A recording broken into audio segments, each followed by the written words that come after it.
21-year-old Matthew Shepard walked into a bar with his friends. It was LGBT Student Awareness Week at the University of Wyoming-Laramie, and Matthew was very involved. He was an openly gay student who had only just begun to feel at home in his skin. For the very first time in his life, he didn't have to hide who he was. Instead, he found acceptance in a community of people who were just like him, and he felt proud to celebrate that. He and his friends, who are also members of the LGBT Student Alliance group, walked into a meeting in a little bar called Fireside, not far from school. In a time when members of the LGBT community were not accepted, there were very few places they could feel safe in Laramie, and Fireside Bar was one of them. It had set itself apart as a place that was open and accepting of members of the community, so the majority of its patrons were LGBT. Matthew and his friends frequented the bar, and it was not unusual to hold their weekly group meetings there. But that day was different. They were planning a big campaign to celebrate the LGBT Awareness Week. At the end of the successful meeting, they all decided to stay for one drink since the meeting had been so successful. The rest of the group decided they wanted to leave after one drink, but Matthew decided otherwise. It was a nice night out, and he wanted to have fun and enjoy himself. So he told his friends that they could go ahead and he was going to stay back for one more drink. So his friends left him there alone. After all, it was a bar that they trusted and one of the only places they could feel safe on campus. They would be very wrong. When they left Matthew, they were smiling and already calling for his second drink. They had no idea that the next time they saw him, he would not be smiling. In fact, he would not be the Matthew they knew at all. Hours after Matthew ordered that second drink, a young man fell off of his bike on a dirt path just outside of Laramie. As he struggled to get back on his bike, he looked across the field and noticed a very strange thing in front of him. It appeared to be a scarecrow that had been tied to a fence. He got on his bike and got closer to get a better look, and what he saw sent chills down his spine. This was not a scarecrow at all. It was a young man completely covered in red from head to toe. He got closer to see if the man had a pulse, and to his utter shock, the man was still alive, though barely hanging on. He got back on his bike and cycled like his life depended on it to get to the nearest house. He found a phone and called 911. They were able to get a location from him, and an officer was dispatched. He cycled back just as fast to get back to where the man was, and as he got back to him, he noticed an ID card laying on the ground. He picked it up and saw that he was a student from the University of Wyoming. On it, a name was very clearly written: Matthew Shepard. When our first deputy arrived on scene, we thought it was a 12-year-old boy. An officer named Reggie Flutie arrived a few minutes after that 911 call. She immediately sees the state that Matthew is in and runs over to help him. Now, because she is not a paramedic, she didn't know exactly what to do. She just knew she had to keep him breathing until the paramedic got to their location. But there was one problem. He barely had a pulse. She knew he didn't have long, and if she didn't do all she could, he might not make it. So she tried prying open his airways so she could breathe some air into his lungs, but his jaw wouldn't give way. No matter how hard she tried to get his mouth open, it wasn't working. She knew she had to think of some other way to keep him alive as he didn't have long. His pulse was getting fainter by the minute. So she decided to talk to him. She hoped he would hear her and know someone was there for him. She hoped that would give him the strength to hold on until professional help got to them. She looked at his small and frail frame. He didn't look to be above 5 feet, and he looked like he weighed less than 100 pounds. She thought he was a little boy. And I thought he was way younger than what he was just because his stature was so small. So she started speaking to him like a child. "Baby boy, I'm here, kiddo. You're gonna be okay. Hang in there. Don't give up. Come on.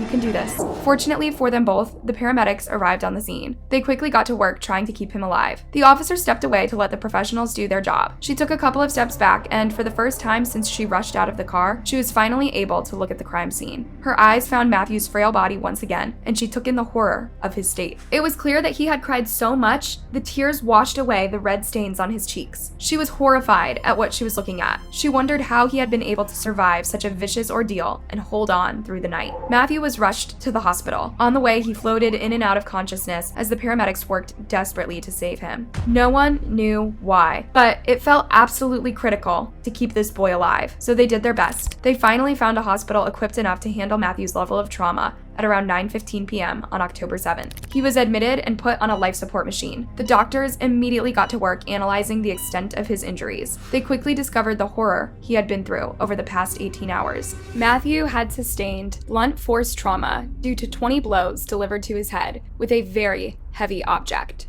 But Probably the worst of his injuries was to the bottom of his brain stem. The doctors noted that if he survived the ordeal, he would likely spend the rest of his life disabled due to the brain damage. His injuries were so bad that Officer Floody likened it to a high-speed crash. It wasn't looking very good for Matthew at the hospital. Though his injuries were extensive, the doctors couldn't operate because he was so frail that they thought if they put him under general anesthesia to repair his injuries, he would not wake up from it. As much as they wanted to help him, they had to wait for some of his trauma to go down. On top of his life-threatening injuries, the doctors discovered something that chilled them to their bones, literally. Some say what happened at this fence post in the cold and barren foothills of the Rockies was a hate crime. What happened to Matthew Shepard was horribly brutal. Matthew was hypothermic. He had been tied to the fence and left out in the cold of the night for 18 hours. The average temperature in Wyoming in October was as low as 28 degrees Fahrenheit, but that's not even the worst part. Matthew was found in an area that gets viciously windy, especially at night, so he would have felt this wind lashing at his body, making his condition worse. A few hours after Matthew was transported to the hospital, news of the incident started to spread all over Laramie. At the University of Wyoming, young people gathered and talked about the young boy who had been brutalized. They wondered who it was. He's the gentle young man from Wyoming who was savagely tied to a fence and left to die. Once the news of who it was got out, Matthew's friends became terrified. They couldn't shake the feeling that Matthew was targeted for who he was. They would soon find out how true that was. Shepard was brutally attacked in 1998, tied to a fence and left to die, targeted because he was gay. While all of this was going on, the officers in charge of the case tried to reach out to Matthew's parents. They had discovered that his parents were Judy and Dennis Shepard, and they lived in Saudi Arabia. Once they were contacted, they took the next flight out to get to their beloved son. They arrived 3 days after the attack on October 9th and went straight to the hospital. When they looked at their son, they couldn't believe their eyes. This was not their Matthew. He was so disfigured that they couldn't recognize him until they got close and saw his dental brace. His face was so incredibly swollen. He looked so small and lifeless, even smaller than they were used to seeing him. There were so many tubes and wires coming out of his body. His face and head were covered in bandages and stitches. It was like something out of a Hollywood horror flick. Except this was real life, and they were being told that was their son. A gay college student leaves a bar with two men he'd just met. The next day, Matthew Shepard is found beyond recognition, body lashed to a fence and displayed like a trophy.